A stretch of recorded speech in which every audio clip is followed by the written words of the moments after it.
Thanks for coming on. I really appreciate it. I love talking to student athletes, coaches, and so when you have people who are excited to come on, want to come on, Yes. um, it's great, man. It really is great. Um, First off, though, want to know more about you, man. Like, who are you?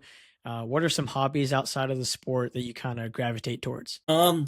So I mean, I love to say I did something crazy, but I mean, I love spending time with friends. I'm kind of academic, which is partially why I haven't picked up as much like an instrument or something like that. So I say schoolwork and hanging out with friends takes up most of my free time. No, dude. I mean, hey, student athlete. Student comes first. I totally respect that, and yeah, no, that's cool, man.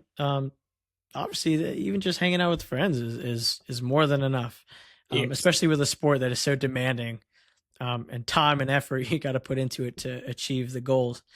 How'd you start with running in the first place? Was it early age or recently?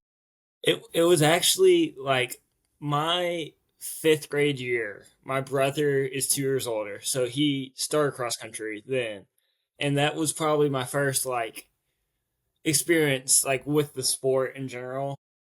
I my family is like the we go out and do 5Ks every once in a while, especially when I was younger, and so my dad did cross country when he was in high school.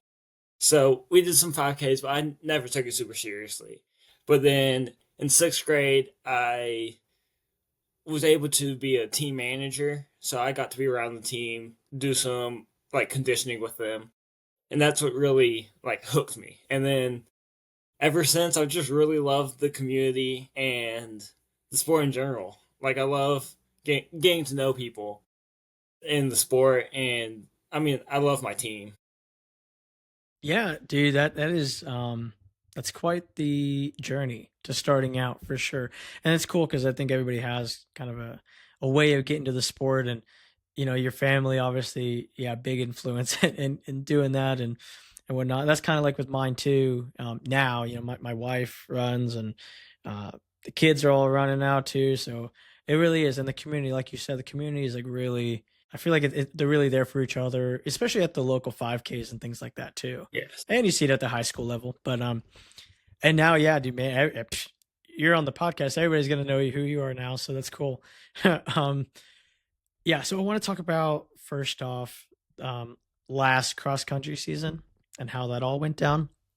Um, but you can't talk about last cross country season until you talk about 2023.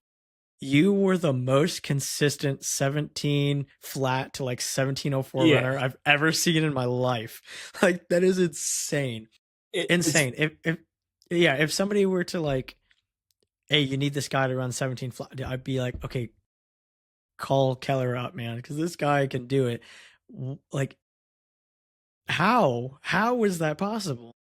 so I I actually have so my coach will give us plates when we get PRs and I store them like on top of my desk.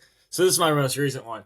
But I have probably three that are like 1704 to 17 flat. It was very frustrating because it was about halfway through the season I was getting down towards 17.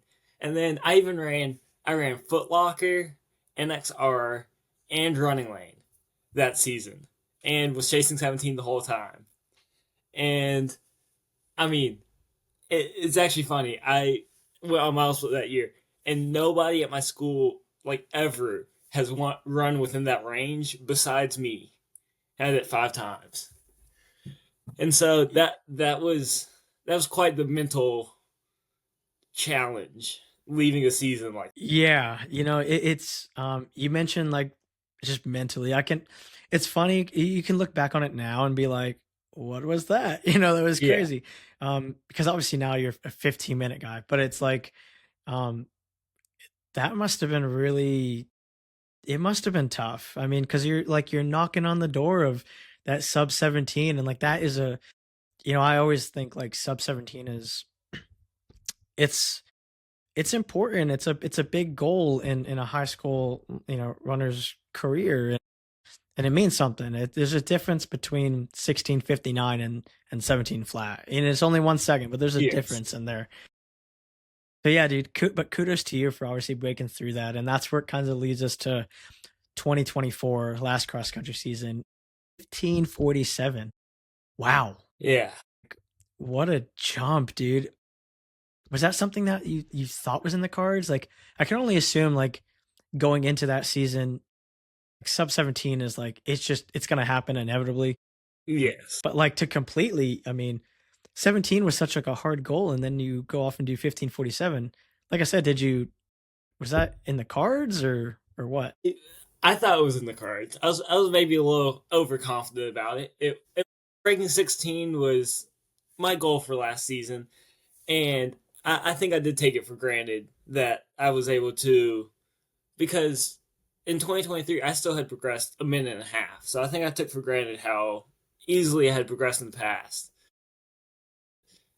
I coming into the season wanted to get the sub 16, and like it just, my brother had just ran his senior year and had ran 15:20s. So I knew it was possible, but it it took a little bit. I at the beginning of the season felt like I was close enough that it was going to come eventually. About So we had region at Fort Jackson, and me and Evan, our number 2 guy, he won our region. But we ran it not full strength necessarily. We were kind of running it not slow, but we were trying to win region.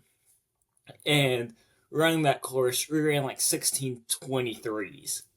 And I knew, oh, this course is going to be good when we come back and have a state qualifier here. So I kind of, in my head, had picked out, when we come back to Fort Jackson, I'm going to really go for it. And then I went for it, and I broke 16 by a lot more than I thought it was going to. Yeah, yeah, no, that's for sure, man. That is that is just exciting as heck, dude. Like, especially to go into a course knowing like it's one thing to go and like you've never run it before, and so you really don't know what to expect. But to go in and like be like, oh man, like today could be the day. Like I know this, I've ran it, I felt good on that one. This is obviously more at stake now. Even more adrenaline. Um, so during that race, then the PR. Do you do you notice anything during it? Like, did you notice you were going through faster, or it was just like you were just laser focused? I don't think at the time I realized how fast I really was going. I like know I was going fast because Grant Young was in our race, and I kind of had like gone out with him because I got in the race and I was like, oh, if he goes, I'm gonna let him go. But then I got in the race, and I don't like letting somebody get away from me. Like if I know I could give myself a shot, and so then I went with him, and I paid for it later. I've talked to him since, and he was like, "Yeah, I was pushing at the top of the hills because nobody does that." And yeah, he left me the second time went up that big Fort Jackson hill, and so I knew I was going fast because I was up there with he and Jackson Wright. But I don't think I realized I was 15:47 fast until we finished. Yeah, that's and that I've always found that curious too. Of like, because some guys kind of notice it. When I ran my PR, 16:13, like I didn't notice it at all. We just went through, and it was like I was getting carried by the pack, and I ran that at Foot Locker. Um, and yeah, you don't expect it until you cross the line or you start seeing the clock, and you're like, whoa, okay, that was crazy. Um, so states obviously comes around. You're getting off of that great finish. Was the mindset again? Because I don't think you ever go into a race thinking, hey, or even planning like I'm gonna race for second, even no matter what the odds are, because nobody's ever guaranteed a win. Um, but when you went into that race, did you like what was kind of the game plan? Did it change up at all because you kind of did get a glimpse of what it could look like the previous week? It it changed minimally. I think I probably would have raced it the same no matter how I ran the week before, but it was a big confidence boost to have such a good state qualifier finish. And it was actually in between our girls' race and our guys' race. Our coach came over and was like, whoever you want to be with them at the bottom of that first hill at Newberry. Because they had watched the girls' race, and our top girl had like let the pack she wanted to be with kind of get away from her in that first mile. And so then the game plan became just hold on to that front pack for that first mile and then race it from there. Like, don't let anybody get super far ahead going into 1 mile. And so that was kind of the game plan going in. Yeah, Newberry. It's funny. I ask this question every time. What are your thoughts on Newberry? Do you like it as a course I or hate it? I like it. It's like a true cross country course. I forget who I was talking to recently, but I think it's like a true cross country course, and it. I think I like the state course and like what Newberry is used for, like for those big meets to be a true cross country course. Because I feel like our school course is very much not that way. We run across roads and stuff, and I feel like cross country, like a course like Newberry, it just has a different feeling to it. Like it feels like prestigious almost, even though it's a newer course. Yeah, no, for sure. And it's funny because I was talking to somebody the other day about it, and it's true because Newberry is. I feel like everybody kind of searches for a fast time, and it's not always kind of about that. It's all about the course itself, and I think you look at like with Newberry, obviously you have hills, you could have mud, obviously no road, and I think that's kind of what like gravitates towards like you have some of these meets where it is like yeah you're running across road. There's a meet that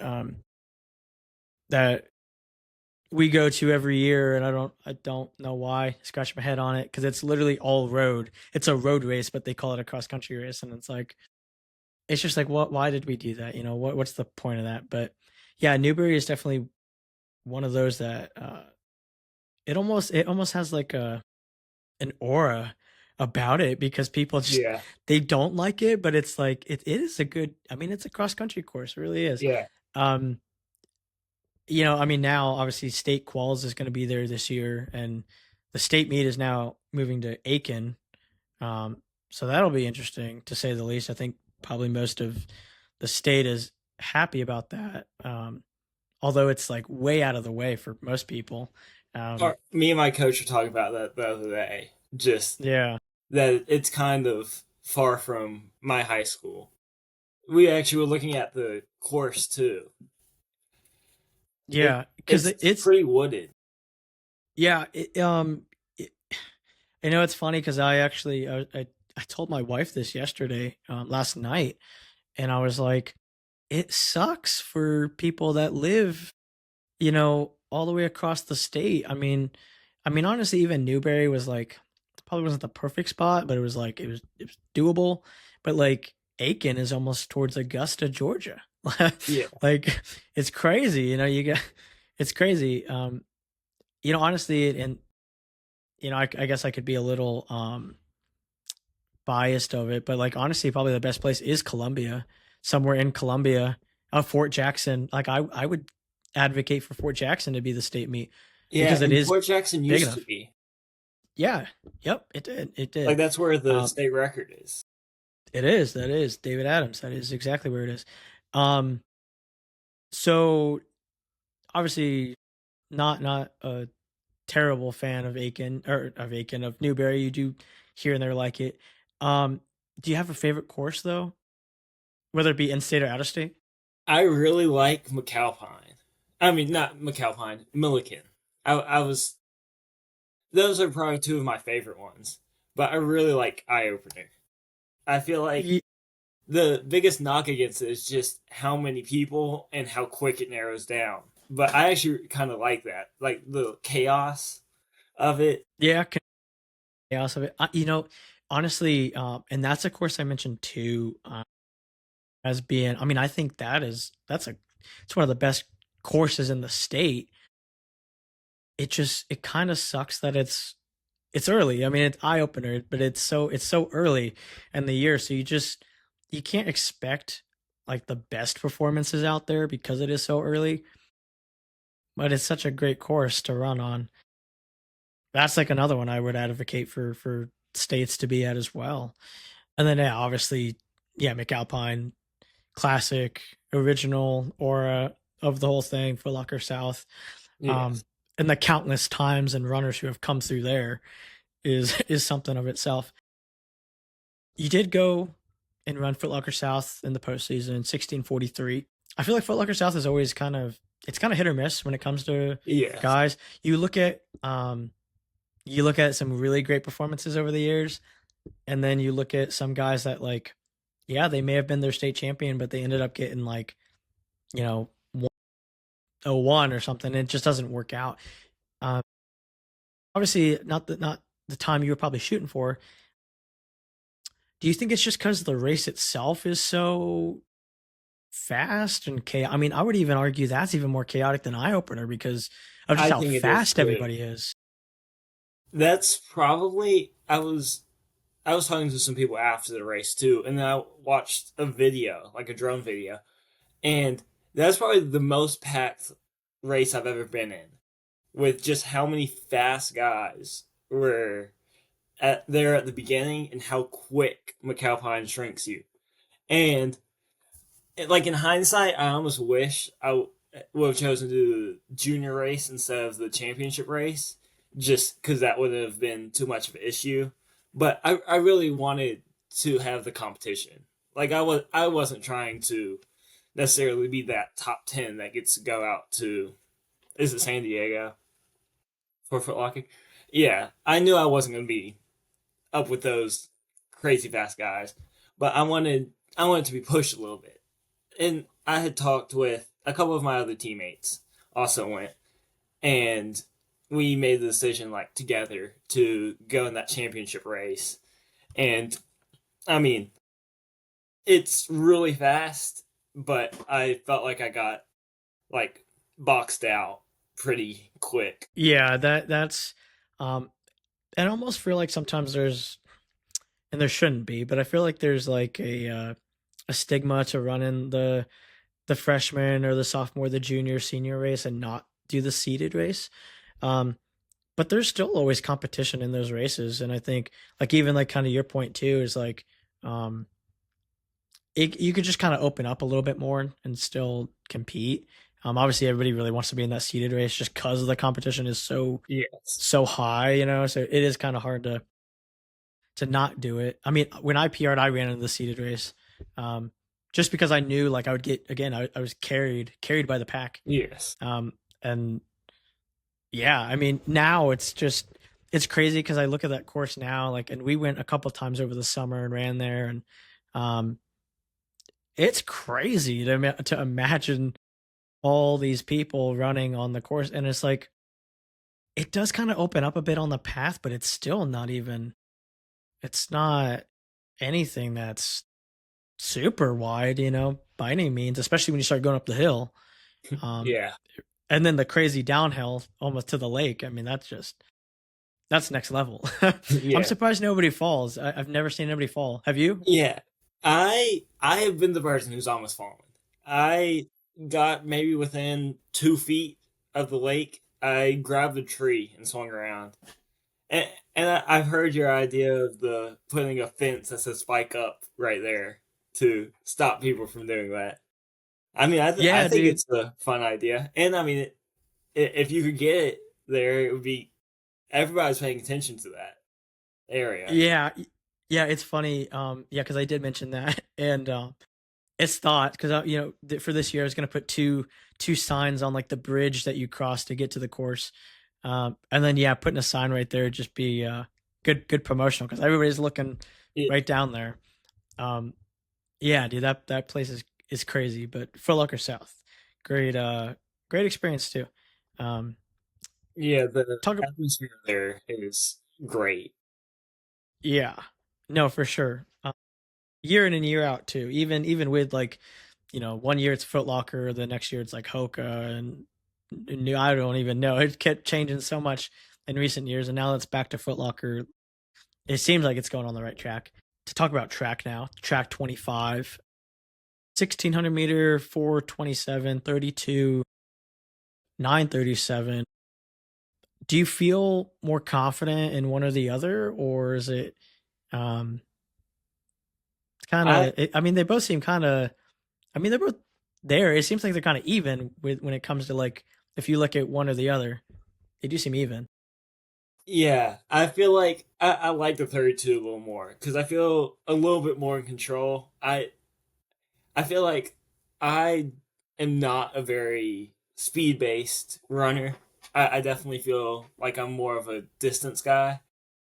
And I mean, I obviously got that second place in the 32 and like at state, which I felt pretty good about. I mean, obviously, I mean, everybody wants the win, but I felt really happy with the second place too. Just, I felt like I left it all out there and I raced the way I wanted to in it. Yeah, yeah. And so, you mentioned, obviously the 32, you have more time, you have more time to react. It's not. I feel like the 16 is so.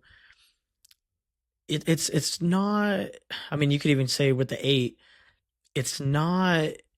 It's more instincts. You kind of just react on instincts. If somebody goes, you go, or you don't, or you hit, or you go at the 200, or maybe 3, maybe you hit the bell and you start. Like it's just kind of like what's going on in the race that really dictates it. And I feel like in the 32, there is kind of that settle point in a way almost because everybody kind of tries to get to the mile and then it's kind of like it kind of opens up from there. Yeah, you mentioned second in the 32, sixth in the 16. Great double. Congrats on that. It's not an easy feat to overcome. A lot of guys don't even double just because it is so hard and kind of put Yeah. everything into one basket. And it's unique because usually you get kind of worn out, especially for the 32 if you do the 16. Obviously, it didn't really phase you. Did you feel good for both events going in, or? I I was feeling good going in. I didn't like the start of the 16. I kind of got out in front and I mean, watching that race, you could tell nobody wanted to be in the front. And so I didn't like that cuz my race strategy had kind of been in both events to go out with the lead people, but hold on, don't take the lead. And I just in the 16 I was in like lane 7, lane 8 and I merged in and I ended up in first. So then that kind of threw a wrench in my plans. And I think it shook me a little bit, but I felt like I could recover. But then, I mean, my teammate Evan, who ended up winning it, that's just a whole level of speed above where I can really run right now. Like I wish I could run that fast, but it's just that's not what I'm naturally inclined in. Yeah, no, I get what you mean. I had a teammate too, and we honestly really played off of each other. He was more of a speed 816 guy, and I'm more the 32 guy. And it's great to practice and train with because you work off each other and whatnot. But it's like um, I beat him one time in the 16 early in the season, and only because he just went out too fast, and I ran like 435, and um, never again did I ever beat him for that. But it's like there's just there is that kind of that quickness and that speed. It's just like I can't replicate that yet by any means. You look at the season as a whole, and like I said, I don't think you can't get upset about uh the places at state. I mean, those are like I said, those are really great. But when you look at the times, is that something are you happy with, or was there kind of more on the table you wanted? There was a little bit more on the table that I wanted. I probably wanted to be. I mean, lower in the 420s, and then I was hoping to maybe get to the 920s as well. The season, I haven't really had a tough running season until this past track season. I mean, I still PR'd, but that was probably my first like, whoa, this isn't as easy as it has been before. Like, where I've kind of not plateaued, but not progressed a whole lot. So I was a little upset with the times, but I mean, like you were saying, I can't complain about the placement. I I felt like I had a good showing at state. Yeah, and with the times, I mean, the times they'll come. It is interesting to think about, and I think a lot of runners kind of don't think of it too much. They always kind of assume like, oh, this is a new season. I'm going to PR by a minute and a half, or, in cross, or we're going to get to track and I'm going to drop 20, 25 seconds and I'm going to run this. And that's something, I'm trying to really instill in my son right now. He's about to be a freshman, and like, the ego is here of like, oh, I'm going to run this and that. And it's like, it's great confidence, but, you also kind of, it's not as easy as it sounds. And there's a lot of work that goes into it. And sometimes it just doesn't produce in Yeah, the manner you want it to. Eventually you get there, but just it's not always quick. That's why consistency and persistence is key. Cross country now, 25, coming off again a great cross season in 24 and a really strong showing in track this year. You definitely paint a target on your back for sure. I think people are definitely gunning for you now because they've seen, you can perform well. Um, when it comes to rankings at all, do you pay attention to any of that kind of stuff or not really? I probably paid more attention than I'd like to admit to them. I just kind of like seeing what they're looking like. I don't plan races a whole lot on the rankings because especially in cross country, there everybody's running different courses. Like I I feel like there are a couple courses that always produce some fast times that we don't go to, and so I'm prone to think, oh, but I can maybe run that fast on those courses. And I mean, my parents and coaches have been like, yeah, but maybe just on that day you couldn't have. Like, I missed county championships for a school thing for cross country last year, and it was a pretty slow race. And so I felt like I could have run pretty well in it, but obviously I wasn't there on the day, so I think I am prone to be a little more confident than the rankings tell me I should be. Yeah. I don't think it's a right or wrong answer with rankings, because they do tell a story. I've said it before. I'll keep saying it. It's just not etched in stone. Yes. They don't.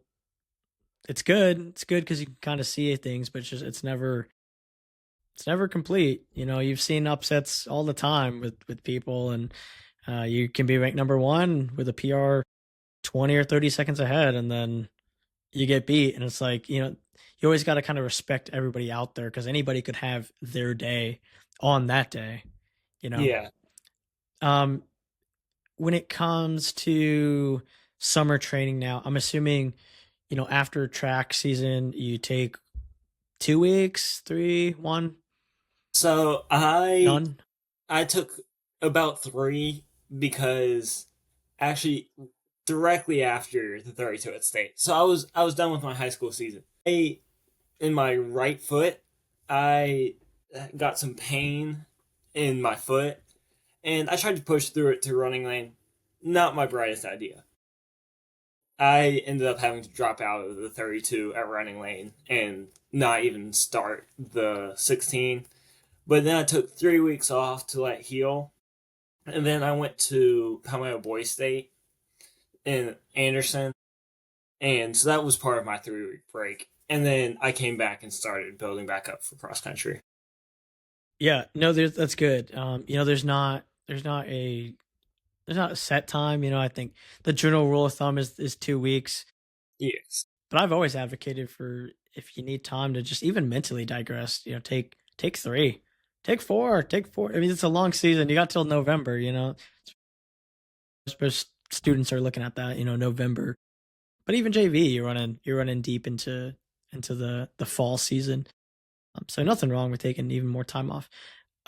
Summer training, how's that going? How's the team look? It's been going good. We have a couple guys who from like other area schools have moved to South Point, partially because they're coming from some smaller schools that don't have the same course offerings academically, and they're adding into our team in a good way, adding some more depth on the probably in the 6 to 7 person range. And so, I mean, that's a big boost.